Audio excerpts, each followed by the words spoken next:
Bonjour à tous les amis. Bon, on a un peu de retard parce que le match a eu lieu dimanche, mais du coup débrief de Italie-France avec la victoire 3-1 de l'équipe de France.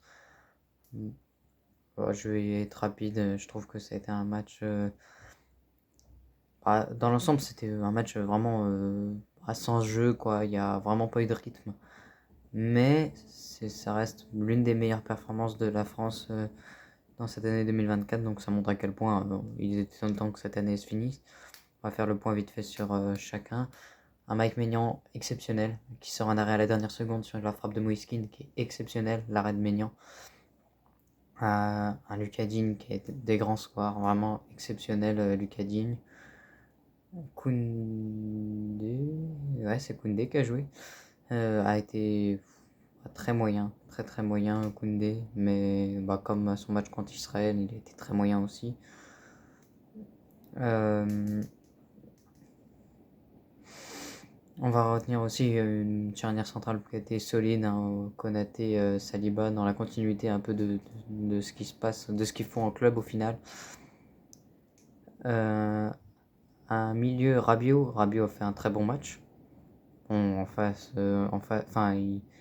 face, c'était pas non plus énorme, mais j'ai bien aimé le match de Rabiot, son doublé de la tête, de ce qu'il a apporté dans le jeu, c'était intéressant.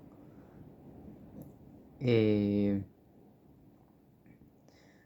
Manu Koné aussi je trouve et je pense honnêtement qu'il mérite maintenant d'avoir plus de temps de jeu et même pourquoi pas d'être titulaire en équipe de France, parce que Manu Koné, ce qu'il fait en ce moment, c'est super.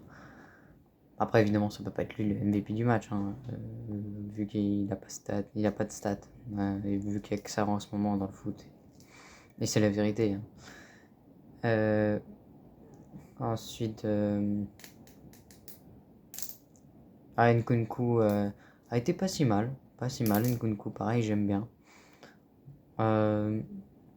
Kolo Muani, Thuram a fait l'un des meilleurs matchs depuis qu'il est en bleu, honnêtement. Donc voilà, voilà, c'était pas si mal. Kolo Muani, pareil, sur la continuité de ce qu'il fait en équipe de France en 2024, c'est-à-dire qu'il a été plutôt bon. Donc on a eu des attaquants, des milieux qui ont été assez bons. Et du coup, Gendouzi, j'avais oublié, mais Gendouzi aussi a été intéressant. Il a été plutôt bon. Et,